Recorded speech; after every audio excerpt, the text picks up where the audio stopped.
white, yellow, brown, humanity needs you. Cause united we stand, divided they will defeat you. The man on the news says the problem is me. I'm just a small town boy with big American dreams.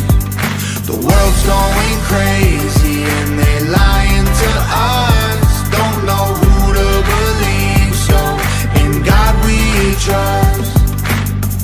Y'all missing what was written in them pages. That was history they wrote, now you wanna change it. You racist, you hate this. Why you want us all to be locked up in cages? I can't stand the left, everything they say's depressing. Ship them to the Middle East, they can learn oppression. Believe me, I mean this quite literal. I love liberty, but I liberals. Tonight, News Channel 5 Investigates reveals a secret that Nashville District Attorney General Glenn Funk tried to keep from the public. Hello to you, I'm Carrie Sharp. And I'm Hunter Hoagland. That secret, the real story about why TBI agents searched the DA's offices a few weeks back.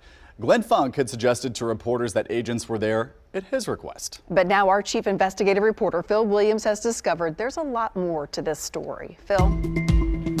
Well, at the time, Glenn Funk put out a statement suggesting that TBI was there after his, quote, invitation. But we've now confirmed what many suspected. Agents were really there executing a search warrant issued by a Davidson County judge looking for evidence of a crime inside the office that's supposed to be fighting crime. This exclusive News Channel 5 video shows TBI agents as they came and went from DA offices back in March, at one point moving en masse from one floor to another. We also saw investigators on the floor where the DA's personal office is located. And later that evening, when we checked back, the TBI was still at work. We were told they expected to be there much of the night, perhaps longer. Well, the search warrant is not voluntary, and an invitation is. Veteran lawyer Gary Blackburn says a search warrant issued by a judge has to be based on real evidence. In this case, we're told the judge was criminal court judge Cheryl Blackburn, no relation between her and the attorney. They had to go to a judge, in this instance Judge Blackburn, and show her that there was probable cause to believe that a crime had been committed and that the area to be searched contained evidence of the crime. The handling of the investigation of Glenn Funk and his team stands in stark contrast to Funk's investigation of former Mayor Megan Barry. There, when the TBI got a search warrant for Barry's phones, Funk's office made all of the embarrassing details public immediately.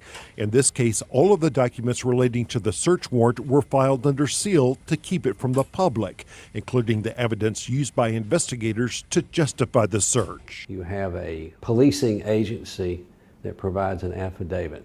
And that would tell you they've got witnesses. It would suggest they've got witnesses or other compelling evidence such as writings, emails, and the like.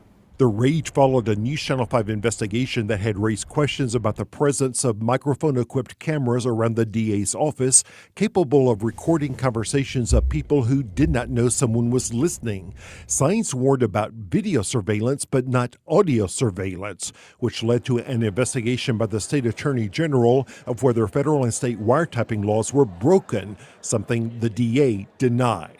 What does Michael Brook do to earn $75,000 a year? Our investigation had also raised questions about a retired member of Funk's staff who continued to get paid $75,000 a year with little evidence of work that he actually did for the money. And we uncovered evidence of DA resources being used to help the boss get reelected.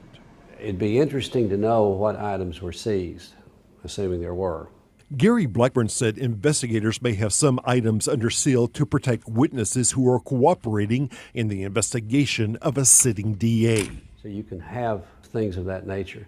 Obviously, when a public official is subject to an investigation, this is something that everyone needs to know.